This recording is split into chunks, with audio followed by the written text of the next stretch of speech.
Good evening, everyone. What's going on? Pastor Dixon here. Little Bone Thugs and Harmony in the back. See if I get some folks tagged up right quick. Good evening from the pastor. Hope everybody's having a great day.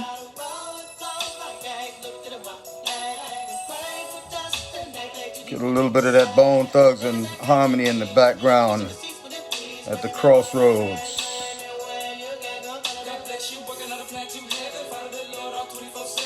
While I get some folks tagged up right quick, okay?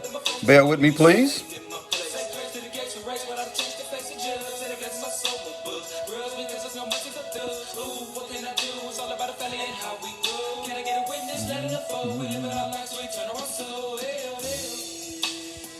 We pray. Every day.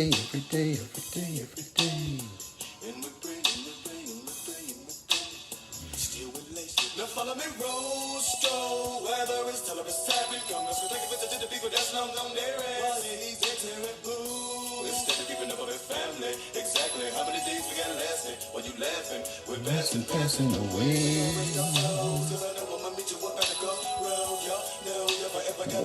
All right.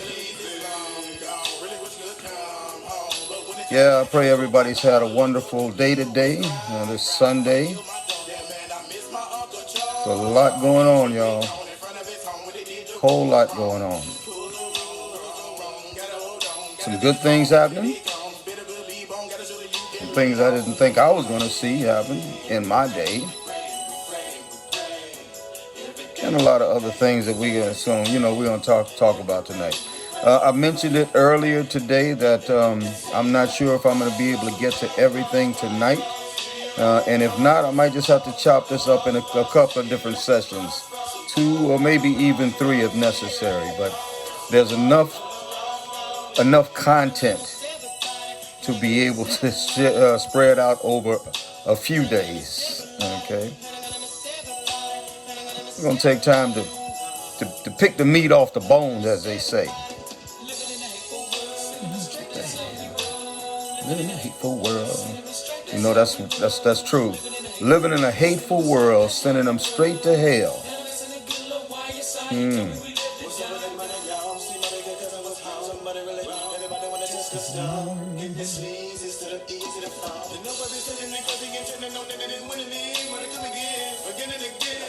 What you gonna do?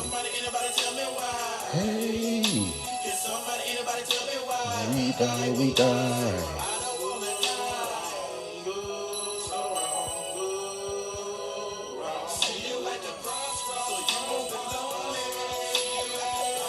Be right with you all. Please bear with me.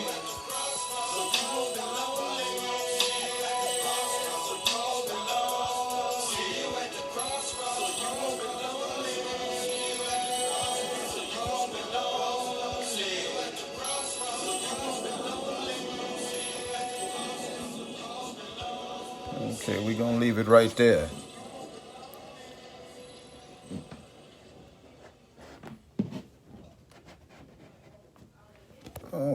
All right. So let's see what we got here. Take off my eyeglasses so I can see what I'm doing. Yes. All right. Good evening, everybody. What's going on? Scroll through and say some hellos, some personal hellos. Okay. Papa Smurf in the house. What's going on, my brother? Yeah, still grinding. D, what's happening? Good to see you. DJ Cass in the house. Man. This is the grind. When I see them first 3 names right there, first 4 names, because Miss B is up next. Up 5 names, Evangelist Michelle Felder. Boy, this is the grind right there. Laura Lee, good to see you. Also, Regia, good to see you, Sister Soldier. Let's see, Lisa. Ivory, I believe it is. Yeah, Amy, good to see you. Yes, okay. So you've been excited for this one because it's been yes, it has been a crazy weekend, and we got a lot of ground that we're going to be covering this evening. I'm not going to be spending a whole lot of time before we jump on into this. It's like almost 8:35 now. Sharika, what's going on? Thank you for all of the work that you're doing with educating our young ones. I really, really, really appreciate that. We need more of our educators who are thinking out of the box as far as reaching our children in particular. That's something I'm going to do on another live. I'm going to talk about the educational process when it comes to educating African American children versus white children. And I think that's something that needs to be talked about. Many times there are some assumptions that are being put out here that are false assumptions. They're false equivalencies, and that's why our children are suffering in school systems across the United States today. Let's see. Yeah, boots on the ground, Michelle. You know that. For sure. Got to. Josh, how you doing? Greg Perry. Man, seems like we were just together, man. Million man march in the house, for sure. Faye, good to see you. Deborah, Rodney, yes. And peace be still. Help me, y'all. Help me. Okay, yeah. Let me just see if I can prop this up a little bit. Bone Thugs and Harmony, man. Meet me at the Crossroads. Wow. Meet me at the Crossroads. We live in a rough time. We are in a rough time right now. Of course, somebody asked me earlier today how I feel about the climate that we're in, the social climate that we're in a time where if we equated what we're in right now to the Bible, this would be the same scenario as Egypt. Now, I'm not trying to make that connection, okay, or whatever, okay? But if you want to read into it, if you want to infer into that, well and good. Sister Soldier, what's going on? Happy birthday to you. All righty. Allison, all righty. Yeah, what's happening? That's the same, more or less, equivalency. The way I'm looking at this right now, and I'm not going to go into the biblical aspect of it, okay, is that, America is being brought to its knees. It was founded on lies and principles that that hurt people. And when I say founded, that's an erroneous statement anyway, because how do you found something that was already found? Okay. Native Americans were here long before, which is nothing but another indigenous community, and actually an extension of people of color. Okay. If you understand the concept of Pangea, which I can talk about at another time, and the way the continents split, and that's why we have different continents right now, and that it all started in one place. All of civilization started in one place, and it started from black folks in Africa, and from black folks derived all of the nations of the world. The skin coloration just comes from climate changes, environmental issues, more or less either access to sun or deprived of access, and over time, skin variations began to change. It's real simple. It's real simple. But I'm not going to get into the scientific aspects of it or whatever, because first thing somebody will tell me is, you don't know what you're talking about. You ain't got no degree in science. Well, that's for sure. I don't have a degree in advocacy either, but I do a pretty darn good job of it, as some would say. But yeah, there's a whole lot going on. And I just do believe that at this time, in this season, I have no other way to explain it, but it looks like America is being brought to its knees, possibly for all of the ongoing injustice, and it's just utter refusal to make changes. It's not like we haven't seen black folks getting killed by law enforcement officers or by random white folks who just decided they want to kill a brother. I can't say what I would have said back in the day, but this has been happening. This is one of the reasons why we have law enforcement, to hunt black folk that was escaped, and deemed to be trouble.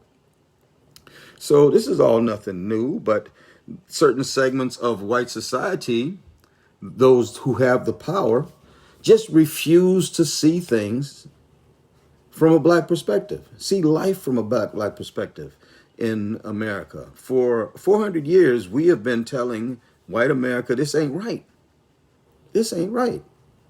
And it took us this far along, and with a younger group of white Americans actually who've gotten away from that foolishness that they're that some of their forefathers believed, have gotten to a more, I'm not going to use the L word, but a more independent thought process, logical thought process. They realize that, that there has been some disparate treatment of black people in America, and they're ready to speak out about it. And we have a new breed of black folk too that is speaking out about it. Okay. And so at this particular point in time where the actual issues have been neglected, intentionally overlooked, at this particular point in time, I believe that things have come to a head. I believe it's connected with the breaking down of America due to coronavirus. I believe it's the fact that we got a huge dust cloud. They call it gorilla dust cloud or something, and monster hornets and possibly locusts on the way, and all these different things happening, and there's no explanation for them other than the fact that, well, I say fact, other than the fact that, maybe it's something to give America a real wake-up call. And I do believe that because of that, we are seeing America waking up. I told the person that asked me about it earlier today, as I look at what's going on around us, I'm, of course, the confusion and everything, the death toll from COVID-19, and the fact that, that this is going to be worse. They continued in spite of George Floyd and Ahmaud Arbery and Breonna Taylor and Rayshard Brooks, that they're still shooting black folks. But in spite of that, there's a movement afoot to change America. And for me, somebody that has been trying to move that needle to change America and make it right for people for a very long time, I get up with a different feeling in the morning now, a feeling that I haven't had before. Before, there was a feeling of somewhat hopelessness, but I can't call it hopelessness because when you're hopeless, you don't do stuff. I have to find hope in there somewhere. But now there's more of a reason to fight than there's ever been, because we are moving the needle. We are going further. We see law enforcement agencies that are making changes. We see people who are in power positions that are doing things like they've never been done before. Let's just take, for instance, North Charleston. North Charleston, 5 years ago, Michael Slager murdered Walter Scott, murdered him. And we asked about having an audit done at that time, and we did get a Department of Justice audit done that we never received the results from. As soon as it was ready to be given back to us, a good friend of the North Charleston mayor, his name is Donald Trump, told Jeff Sessions, his attorney general, to freeze all of those type of reports from being released. So we never got the results.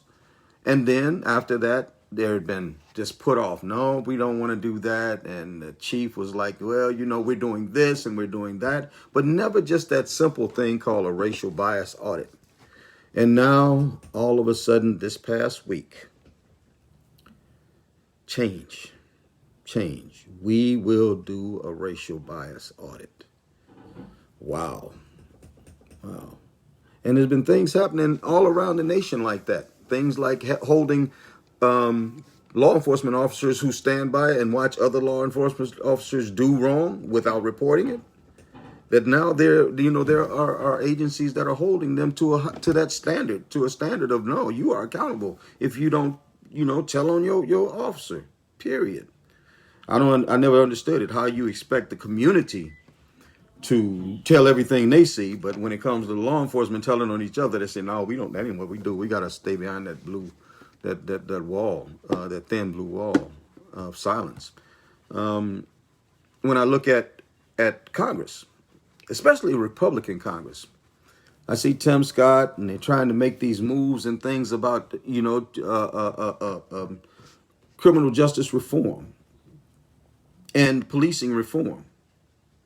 And I'm going to be perfectly honest with you. The things that they're talking about right now, they could have been in place or at least put on the table in 2016 had I won that election, because those are the same things that I was talking about in my platform. Then what they're putting on the table is nothing new. It just has a Republican spin to it, which sort of waters it down. But those are the same things that I put on the table years ago. The same things that the North Charleston Coalition for Civil Reform had come up with. The same things that Mujahideen Dabaha was talking about. How we transformatively change policing in order to make it so that police serve and protect and not become judge, jury, and executioner anymore. We could have been down this road. But instead, we got these same people that always stall us out. The same thing that until all of a sudden now, oh, we got to get on the right side of history now. It's sort of like some of our Democratic counterparts now that are either elected or running for office who've never been supporting or promoting youth out here before. Y'all forgive me. I'm not in this to win friends or influence people. I'm going to say what I'm going to say. But a lot of these Democratic elected officials and those that are running for office now, everybody talking about the youth, getting the youth involved and in the youth and all of this. And you never heard anything from them talking about the youth before now. Because it's a campaign year and the youth are popular. And if the youth was so valuable now, they were valuable last year and the year before that and the year before that. And that's why I've been out here pushing the youth to be involved, promoting the youth to be involved. And that's why I wind up with a working relationship with the youth, that I really respect them, because I really respect them. And I know that I don't want to continue to, I'm not going to have the physical abilities to continue this fight without turning it over to another generation. So I've never been a gatekeeper. I know a lot of these folks that call themselves activists out here and civil rights activists and all of this here, and been in this thing for decades and carrying on. You look around yourselves and you wonder what the heck has happened. We haven't gotten better, but they act as gatekeepers. And as young people come up with new ideas and new concepts that might differ from them, they kind of shut them down. They shut them out and keep them out. I'm about bringing them on board. I'm about bringing them, because there's a new crop of great ideas, young ideas, fresh ideas that need to be cultivated, that need to be let loose. That's for sure. And they're eager to learn the right ways too. Not out here just to tear something up or something like that. No, they want to know the right ways for sure. So as far as that was a long intro for sure. Let me get moving right quick, okay? Thank you, Amy. Thank you. I really do love working along with the youth, and I love the fact that they give me their ear and they confide in me, and I will continue to do that as long as I have the breath, because I want to make sure that the activism that I do doesn't stop with me, and I want to make sure that as I'm leaving, that there's another generation ready to move in or already moved in, that's going to be able to make sure that my grandchildren and their grandchildren are taught correctly on how to effectively change society. Because there's a right way, there's a wrong way, and then there's what I think about it, for sure. So COVID-19. Folks, let me just tell you this, okay? I've been at this, my first broadcast was on March the 14th on coronavirus. Yeah, folks say stay woke. You better stay woke. You better keep washing your hands, social distancing, and wearing face masks anytime that you're out in public, okay? This thing is a killer, and it ain't going nowhere. As a matter of fact, it's worse now than it was. This thing is spiking in so many different areas now. All those places that said, let's open the beaches back up. And, the people was complaining and all of that. I got to get my business back open. Now them same businesses got people working inside of their establishments, and they have to shut down because the people infected that's working there. When they could have just sat it out.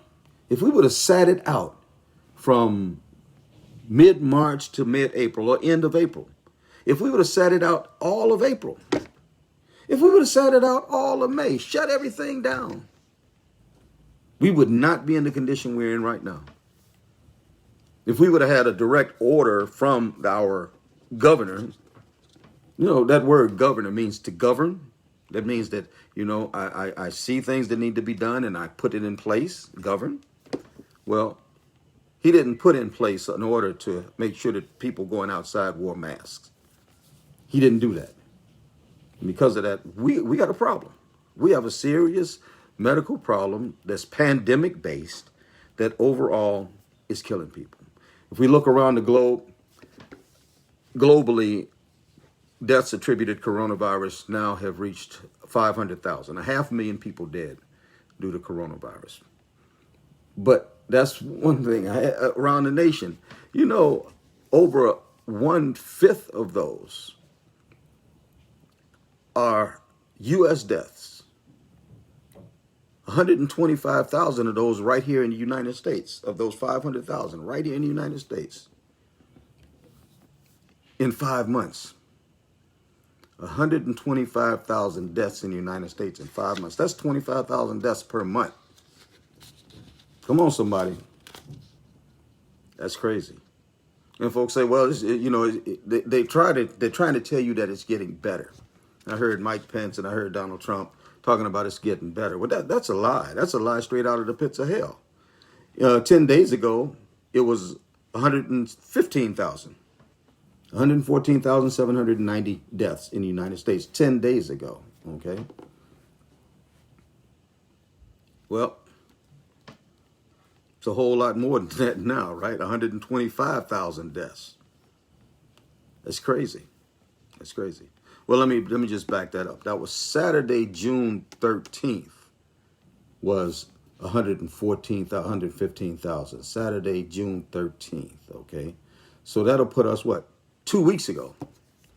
2 weeks ago, 14 days ago, it was 114,000, 115,000. Now today it's 125,000. Come on, somebody. Come on. This thing is speeding up.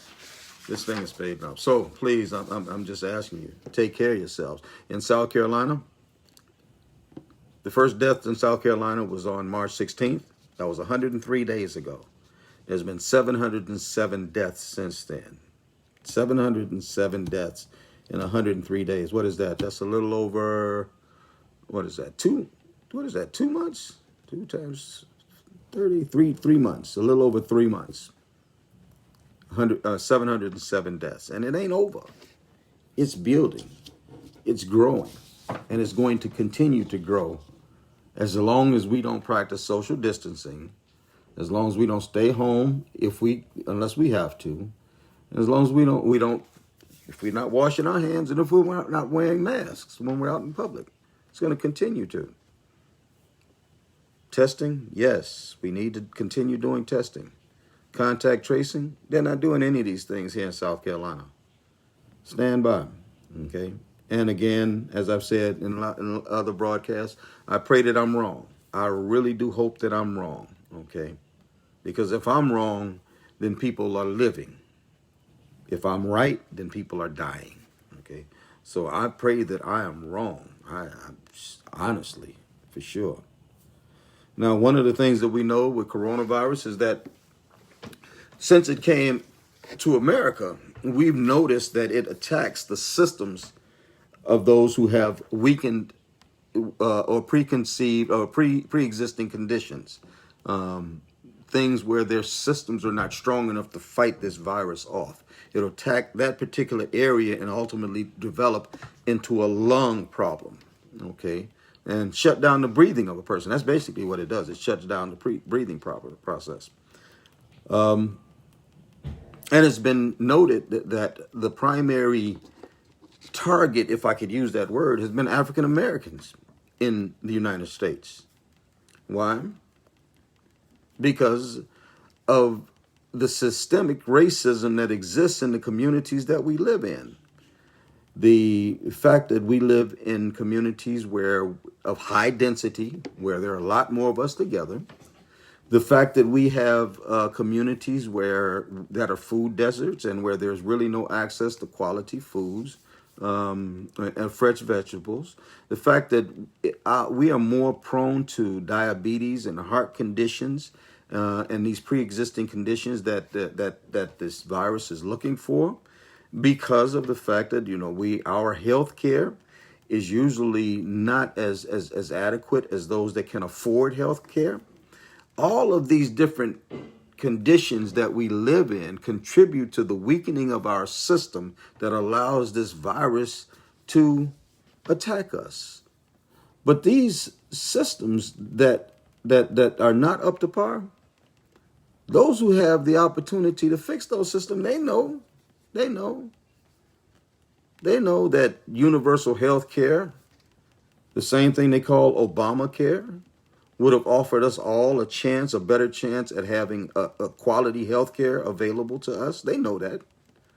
So what happens with the Republican Party? They opted under Donald Trump. That they're dismantling Obamacare. Not because it's not good in helping people, but because they want to erase the name of the black man. Yeah, I said it. Get mad if you want. That's why they're doing it. Because there are people that are benefiting from what's called Obamacare or the Affordable Care Act, which some people don't realize that it's the same thing. Even in COVID-19, you've had people who, as they're trying to fully dismantle Obamacare, there have been an increase of people who have applied for the ACA, Obamacare, in order to help them to get through this healthcare crisis. So it's working. It's working. Is it flawed? Yes, it's flawed. It has its flaws. But the core of Obamacare is working for people who need it the most. But here we have the same problem that I always talk about. And I always talk about, I just don't rock with Republicans because they believe in something that I don't believe. I could not sleep at night if I spent my time trying to dismantle a healthcare system that's benefiting people just because a black person did it. And that's exactly why they're doing that. Systemic racism. When you look at the Trump regime, he pulled in Betsy DeVos, who is the madam of privatization. That's her thing. That's why we got problems even right here in Charleston County right now with this group called the Coalition for Kids. I'm going to be talking about them. Maybe not tonight, but real soon. I want to give the people that I know that have signed on there an opportunity. I want to talk to them personally before I actually go in on them on a live, because I just want to let them know that it's coming. It's coming. So when I let loose, don't get mad. Don't get mad because I'm calling you out, because I'm going to call them out. So those that I know that have signed on to the Coalition for Kids, I see some have withdrawn their names. I'm going to ask the other ones to do the same thing. I'm going to ask my good friend, the former Democratic Party chair of the Charleston County, to withdraw his endorsement of a Coalition for Kids candidate. I'm going to ask him to do that. Or when I start talking, just don't get mad. And when we turn it over to the Democratic Black Caucus of South Carolina, Charleston County chapter, and we start talking about it, don't get mad. Because ain't no stone going to be unturned. Ain't nobody getting ready to sneak on out of here or nothing like that. These are our kids. These are poor black and brown kids that are being affected by these plans that are being laid out. The Coalition for Kids agenda, these wealthy people who spent $750,000 to get 4 people elected to Charleston County School District, to the school board in the last election in 2018. They spent $750,000 in a school board election. And you think they didn't spend those expecting something, a return on their investment? Come on, somebody.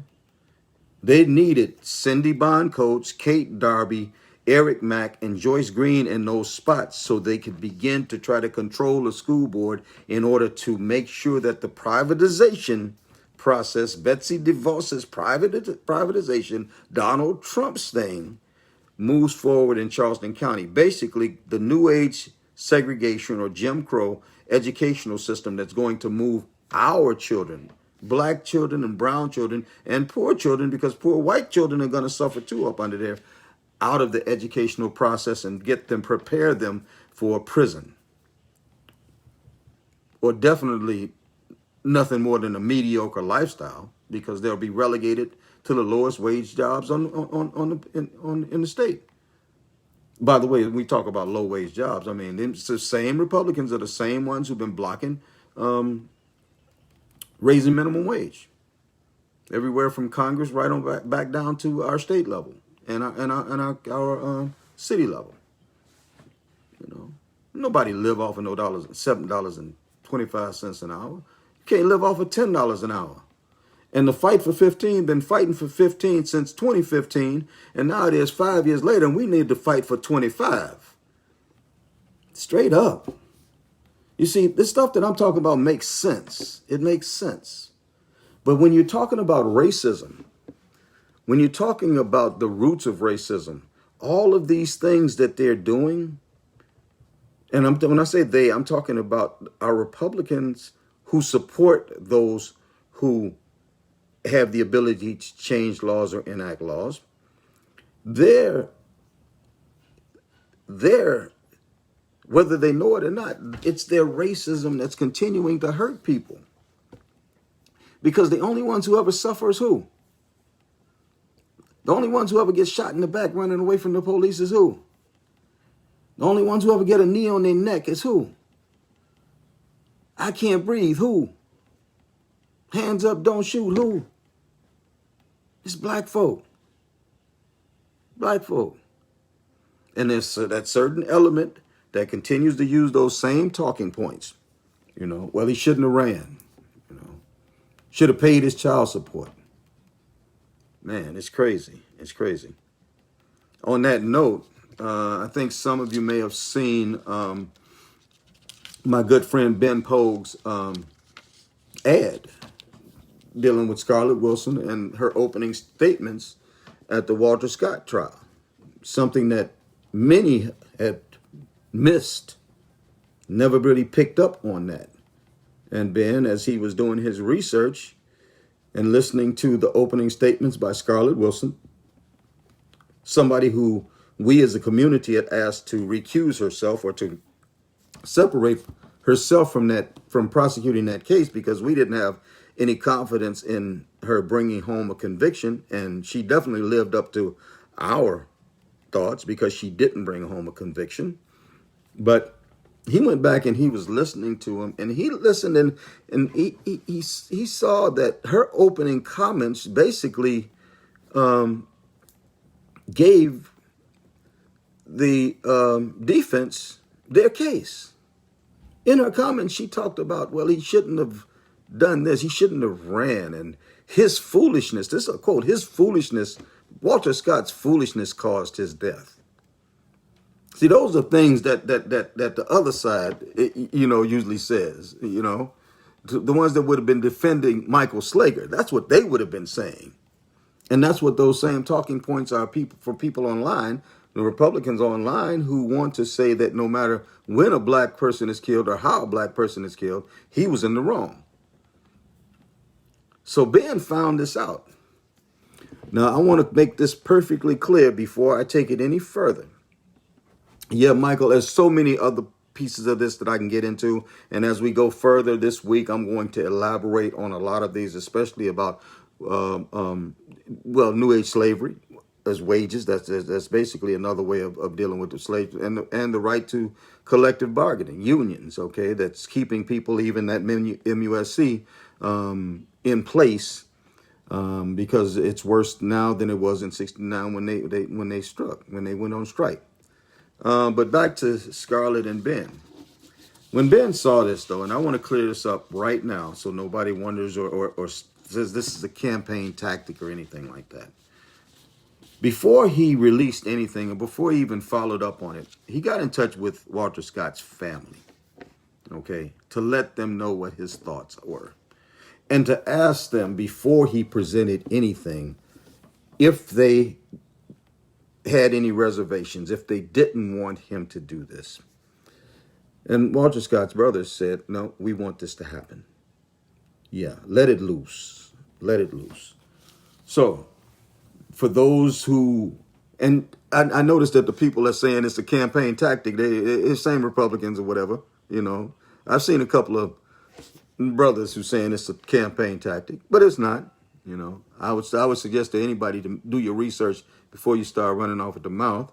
If you would have asked this, Ben would have said, no, I talked to the family first before I did that. So he did that, which was the right step. And the family said, no, release that. Release that. So Ben is running for Ninth Circuit Solicitor's Office that covers both Berkeley County and Charleston County. And he's running against Scarlett Wilson, who has never had a challenger, okay, since she's been in office. And it's time for a change. Why didn't we think that she was going to bring home a conviction on Walter Scott in 2015, 2016, 2017 when that case carried out? Well, because she didn't have a history of getting any convictions on law enforcement officers. For those of you off of James Island, I believe it's James, it's either James or John's Island, there was a officer-involved shooting not long after she took office of a man named Daryl Drayton. Daryl Drayton was running away from police officers. They shot him in the back and killed him. And there was no conviction brought down in that. She could not bring the conviction down in that. Some of you all remember Denzel Cornell. That happened down in on Bayside. Bridgeview now, but Bayside, we know Bayside. When this young kid who just happened to be wearing a hoodie in summertime was accosted by an off-duty cop who was working in security. And in the end of a scuffle, Denzel Cornell was dead with a bullet wound to his head. The official report said it was suicide by cop, that he committed suicide in the course of this struggle. But you know what was so hard about that whole thing? The video that was taken from the Bridgeview complex, it had all of the other recordings on there except for the little 3-minute time that Denzel Cornell and this officer encountered each other. That was somehow missing. Somehow just that little portion. From the time the cop got out of his car to the time that Denzel Cornell was dead on the ground, that information was deleted, missing, skipped. Something happened. Abracadabra. The part where we would have been able to see, the people would have been able to see exactly what happened, was no longer on the recording. So what did the solicitor's office do? Oh, well, it was suicide by cop. He had a gun and he killed himself. And that was it. And that was it. You see, Scarlett got to go. Scarlett got to go. She has no innovative plans. She's never had any innovative plans for community engagement, reform within the solicitor's office, or anything like that.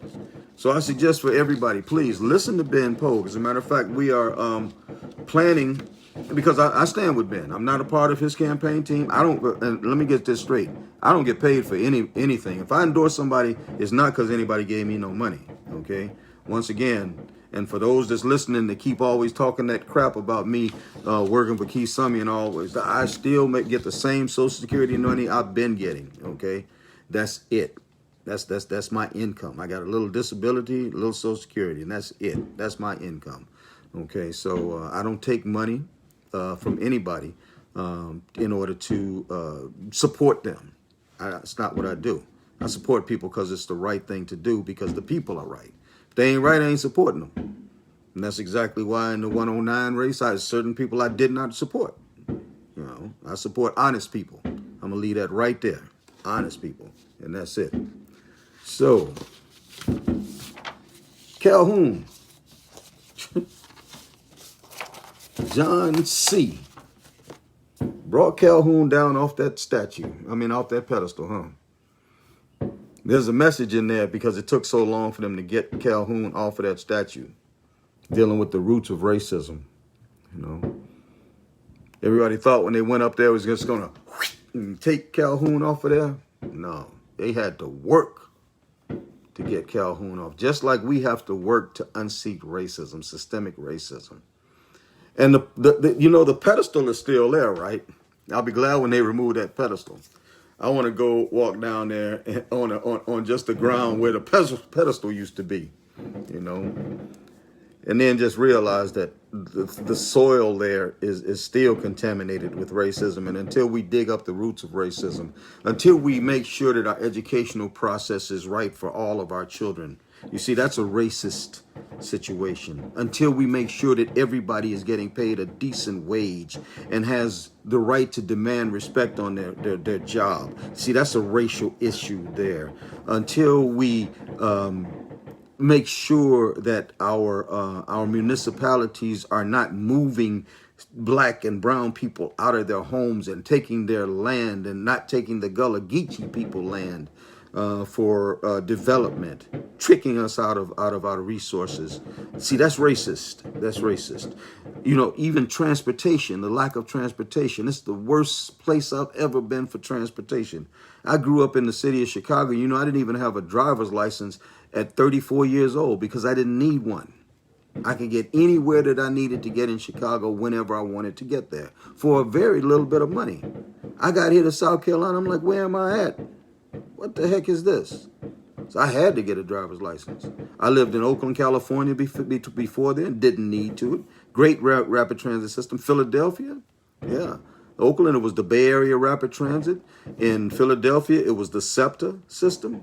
In Chicago, it was the the CTA, Chicago Transit Authority. You know, in New York, because I spent a little time in NYC too, Brooklyn, Bronx, Harlem, Long Island. You get around anytime that you want to. Got here, where am I at? You know, there's a reason why. These folks didn't want black folks to have access to whatever.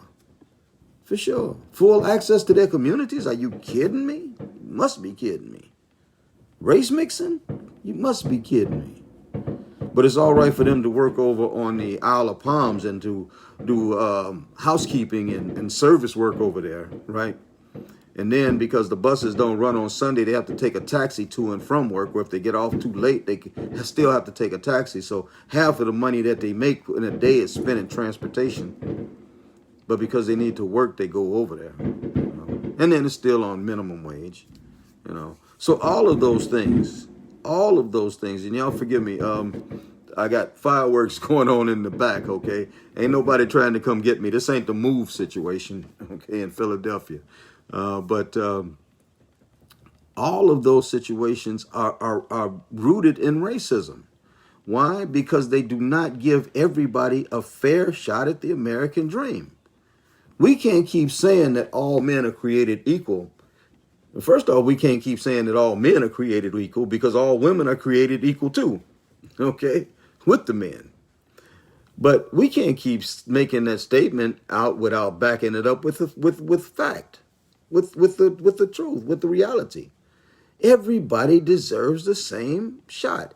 There's no reason why I go in a store, and some of y'all know me, I'm known a little bit around here, but I go in the store and I get followed around the store too, depending on what store I'm in. First question, can I help you, sir? No. When I want some help, I will come get you. But sir, is you sure I can't help? No, you can't. Go ahead on, leave me alone. I'm going to spend my money where I want to spend my money at. And until then, or until I do something wrong, leave me alone. You know, don't be following me around. You know? Or driving down the road, minding your own business. Woo, woo, woo, woo, woo, woo, woo, woo. Hands on the top of the wheel at 10 and 2, right? Where's my license at and registration? Let me get that stuff out right now before I even stop, so it's on the seat. And when the officer comes up, officer, I'm reaching into my pocket and I got to go through all of that. Come on now. Nobody else has to do that. No other nationality has to do it. You can take a drunk white man and they won't treat him like that. Falling down drunk. We get killed for being in the wrong neighborhood because we're not supposed to be in that neighborhood, even we live in that neighborhood. We get chased for jogging, walking down the street with Skittles and an Arizona tea.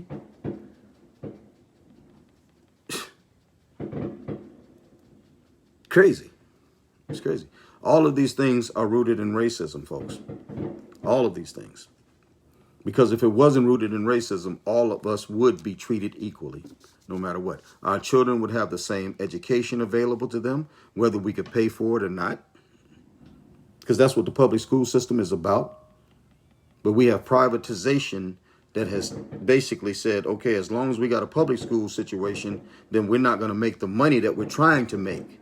We need to make sure we're making our money, so we need to make sure that that public school system goes on about the way. Let it fail. Don't put any resources into it. Dog their teachers out. So what is black and brown kids going there?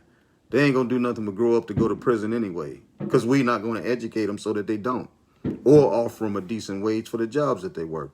We're going to take the trades out of school. We're going to take the arts out of school. We're going to take out civics out of school, everything to keep them dumb and in jail, dumb and on the block selling dope and in jail.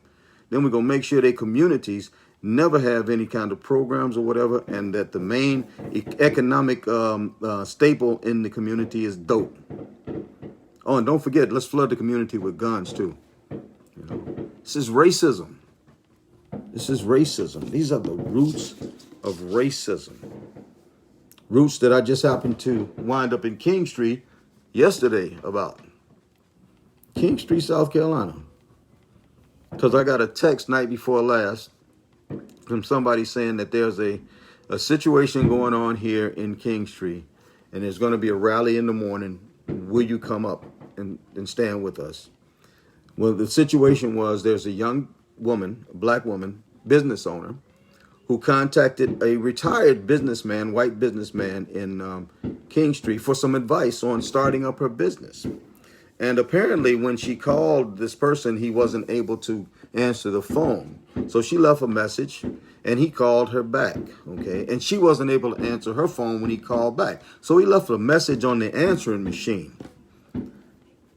And during the course of him leaving the message, I guess maybe his wife or somebody in the background said, "Who you talking to?" And he even forgot that this thing is recording. He's leaving a message on the answering machine is recording. So when the person asked him, "Who you talking to?" he said, "It's this N-word black woman." On the tape. And then I guess he thought to clean it up a little bit, said it's this N-word black businesswoman, as if that's better. Well, when she listened to her voicemail and she heard that, first off, the humiliation and the pain. This woman is trying to start her business. She's not stupid. She's not, and even if she was, those days are done. And we're not having that anymore. And I was so happy that I was informed about it, and I made it a point to make sure that I drove to Kingstree to stand with those people there. Senator Ronnie Sabb gave a great speech. So did the other speakers. I got them on my page. But just putting shots fired, not literally shots fired, shots fired. Y'all get ready, because we ain't having this no more. The chief of police, I missed his, I didn't record him. He gave a great speech. Great speech. And of course, everybody's going to say, well, those are speeches. Those are speeches, Well, it's on us to make sure that those speeches become a reality. It's no matter where it is, Kingstree, Walterboro, because we got issues in Walterboro that's just crazy. It's stupid. The roots of racism are run so deep there, Orangeburg and other places throughout throughout South Carolina, that we got to make sure that we're exposing these things, and we're not letting those who do this hide up under a rock. They can't throw the rock and hide their hand no more. We cannot allow that as a people. And I don't care, when I say we, I mean all people, black, white, red, brown, and yellow. We together are going to be the only ones who can change this sorry condition that we're in. That's the only way. It's going to take all of us. That situation up there is crazy. It was crazy. But it was so good to see so many people come out and stand in the streets and say, no, enough is enough. We are not going to have this. So if I'm not exactly sure that, Ronnie Sabb, he's a great guy. I'm not exactly sure what the next step is going to be, but I definitely hope it's an economic piece that includes not spending any money with this guy's store. Okay? Straight up. Even if he comes back with an apology. No, shut him down for a little while. Make him think about it. Make him think about it.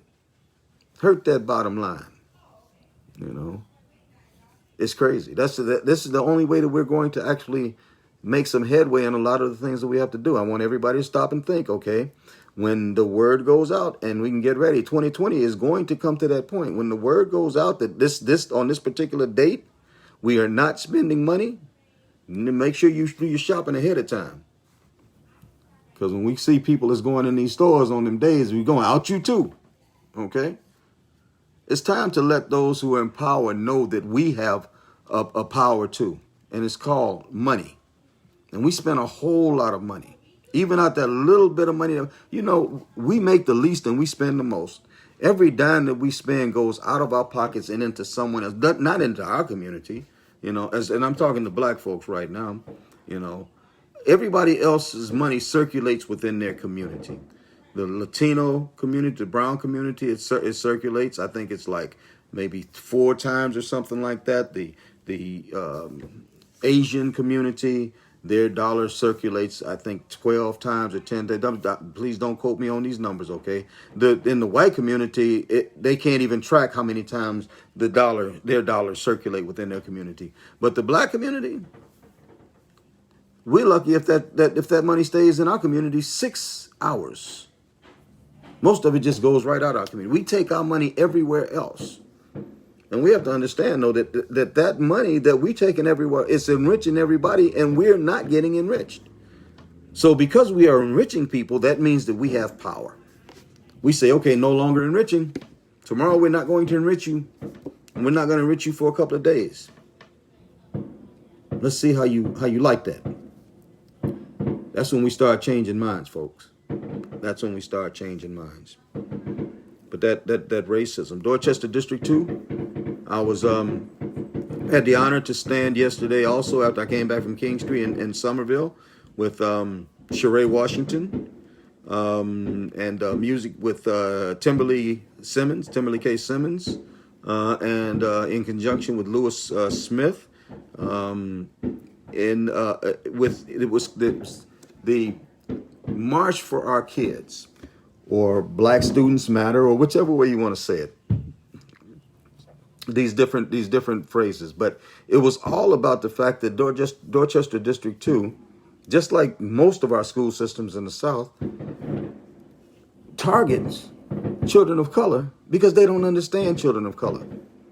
We need to revamp our educational system. Shout out to Kevin Hollenshed and those that are working to do that in Charleston County. But we need all of our systems to be revamped. And one of the ways to do it is to ensure that we have single member districts.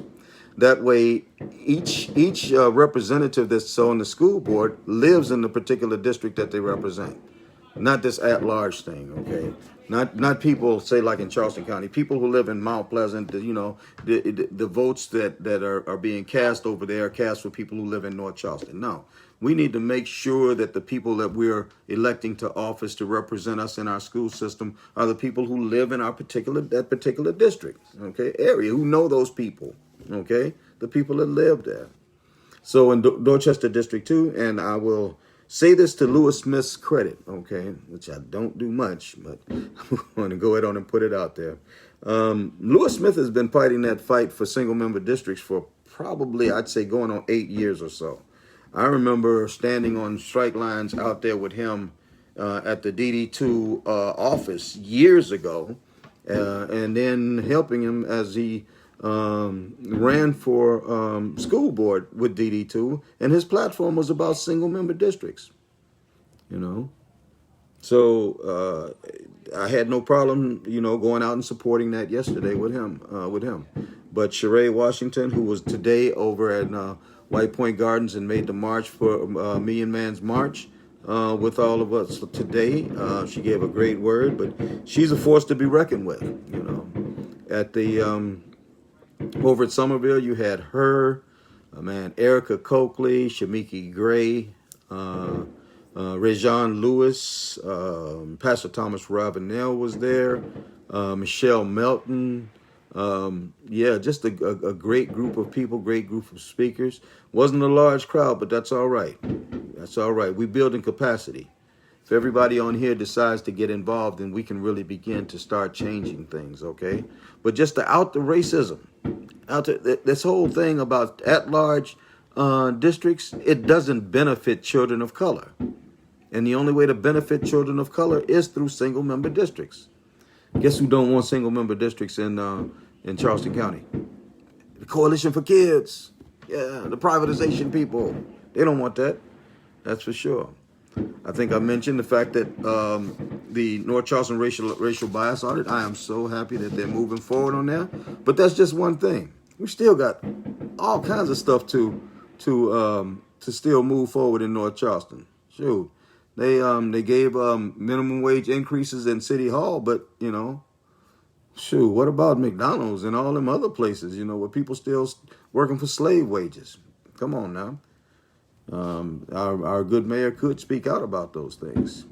There's some other things that were, kind of troubling, though, and I want to touch on this as I'm coming to a close. I'm going to be talking, and just keep an eye open for the flyers that I put up. I'm going to be expanding on some of these issues, especially that last section that I know some people work.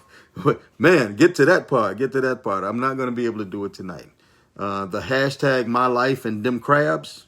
And no, I'm not talking about them crabs you eat. I'm talking about them crabs, okay? And I do want to definitely devote a live to it, but I'm just not going to, at 9:25, I'm not going to have time to really pick that bone tonight. Yes, they did, D, they did agree to do the audit, okay? And right now they're looking for a firm, which I don't really understand that either. Why don't they just use the same one that was used downtown, in Charleston? They did a great job downtown, So, but we'll see. We shall see. We're going to keep our eyes open. But yeah, I'm definitely at this point in time, I'm not going to be able to get into hashtag my life and them crabs, but stand by within the next day or two. I might even do a back-to-back tomorrow evening, depending on what's going on. I know Tuesday there's an educational forum that I'll be at, but maybe either tomorrow or Wednesday. But Wednesday is real talk with Rajan. We'll work it out. Okay, we'll work it out. But disheartening. Something that's really disheartening was the fact that someone decided it was cute to go and vandalize the Charleston 9 Memorial. Okay. The Charleston 9 Memorial. The Charleston 9, they died in the Sofa Superstore fire. Okay. And what was that? 2014? I don't have my numbers right now, but somebody went there yesterday and vandalized it. I mean, why? It's crazy. These were 9 firefighters who died in this store. And they died basically because of neglect. There were things that should have been done as far as fire safety that were not there, not in place there. And they really didn't have to die. If it was racially motivated, I don't get that. Because of the 9 that died, 2 were African Americans. If it's people who don't like the police, why would you vandalize the fire memorial like that where people died? I don't get it. Folks, those folks get caught. I hope they get prosecuted to the fullest extent of the law. And I'm not a supporter of prisons or jails or anything like that, but they need to be taught a lesson because that just don't make no sense. Those 9 people gave their lives in service of their community. Firefighters are unlike bad cops, okay? They get up to go run into the burning building to save people. And those 9 paid the ultimate sacrifice for just wanting to save people. And you got people that go vandalize the memorial. Ignorant. So when they get caught, I have no remorse for them. None whatsoever. Prosecute them to the fullest extent of the law. Oh, I'm sorry. No, you should have been sorry before you did that. I believe in redemption, but redemption can come either on the inside of a jail cell or outside. Okay? For sure. It's crazy. But, the reality is, back to the racism issue, as I close, we got a lot of people out here who just refuse to look at themselves and their racism. I'm gonna post up something tomorrow that I did. I'm gonna put it on my page. It's probably going to really make some people mad at me. Okay, so if something happened to me, y'all remember I said this now. Okay, but I went back over Live 5 and Count on 2 and ABC News for their Facebook feeds for like when they'd had the bridge walk a couple of weeks ago and other times. And I just screenshot some of the racist comments, names too, okay? So I'm going to just post those up on my page, okay? Just maybe about, 10 or 15 of them. It's got the names and everything. So if you all know some of those folks, and they, especially if they're business owners, let us know. Let us know. Because it's time to shut them down. They want to talk crazy about people who are exercising their right to protest. And I know it's their right to talk crazy too. But it's also our right to put them in check, to call them out for their racism. You see, just like outing the person in Kingstree for calling this black woman out of her name, it's the same thing. These people like to use social media to throw the rock and hide their hands. They'll say any kind of stuff on that in the comment section, and because it's just a comment section, they feel it's done. Well, I'm gonna post that thing. I'm gonna post up their comments with their names on there tomorrow for some of them. I got a bunch of them, and I'll do them periodically, and you all can share them out, And please, if you know folks, please let us know. Let me know, and we'll see what we can do about boycotting their business until they quit that foolishness. I'm tired of seeing victims be blamed for what happened to them. I'm tired of racist comments. I'm just tired of it. And if it's within our ability to stop them from being able to hide on Facebook, so be it. So be it. So there's a whole lot going on. There's a whole lot going on outside my window with these fireworks. Man, for sure. But that's all right. That's all right. This is the weekend before the 4th of July, isn't it? 4th of July is next week. Yeah. Independence Day?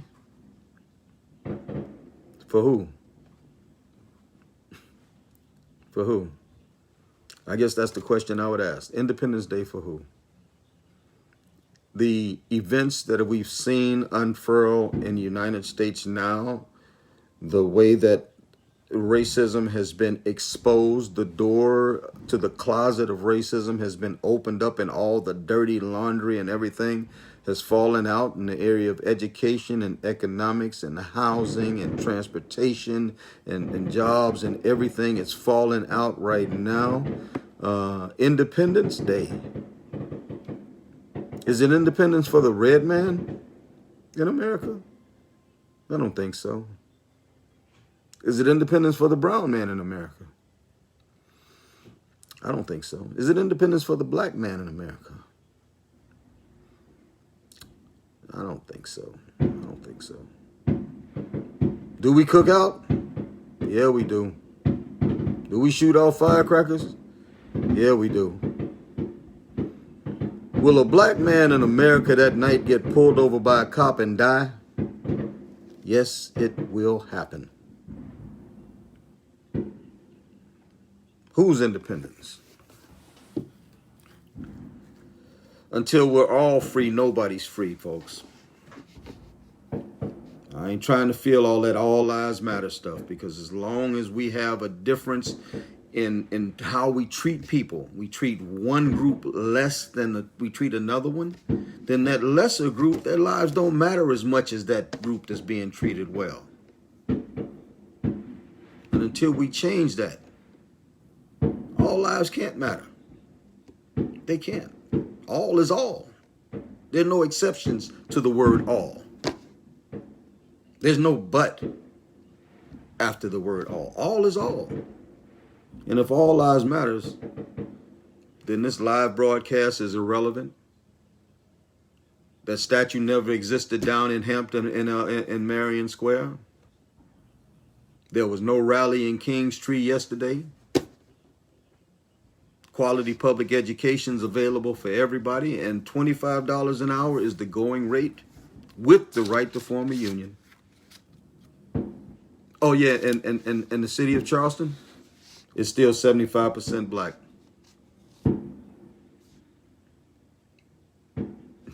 If all lives matter.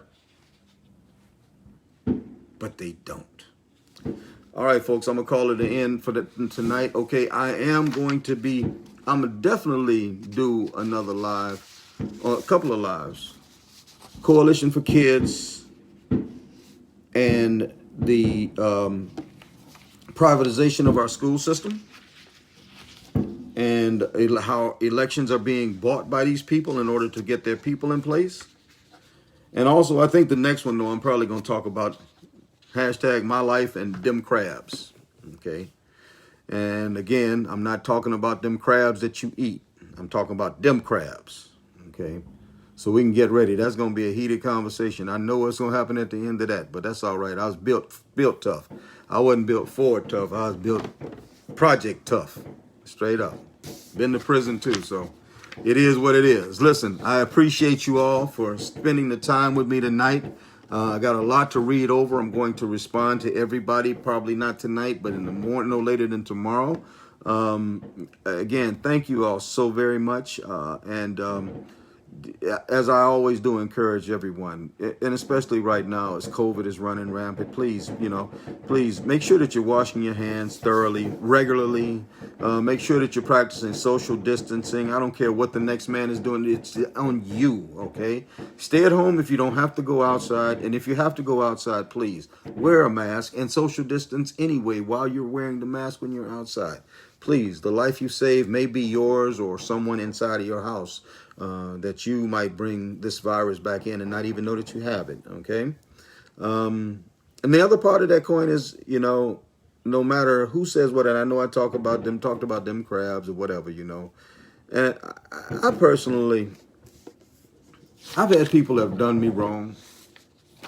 I don't really care, though, because the level of love that we should exhibit one for another should transcend that. So for all of those that are on this feed tonight, all of those that might watch this at another point, no matter whether there's been, as they say, bad blood or bad words said or whatever, or if we're just the greatest of friends, no matter which way it goes, no matter who you are, I want you all to understand one basic fact about me. I love you, and there's absolutely nothing you can do about it. Okay? Okay, there's absolutely nothing that you can do about it. Until the next time, folks, I'll put out something. I will probably be going. I have to look at the calendar coming back again tomorrow night. And we're going to do one or two or both of those. We'll either talk about Coalition for Kids and Dem Crabs, or we'll talk about Dem Crabs. One of the two, okay? So listen, y'all take care. Be safe. I love you all. Hug your babies. Tell them you love them. And let's go on and keep changing the world. Thank you all so much. Oh, before I go, I got to say it. Shout out to Brandon Trollinger for putting together the Million Man March today, man. Job well done, young fella, for sure. All power to the youth. Y'all take care. I love y'all. Peace.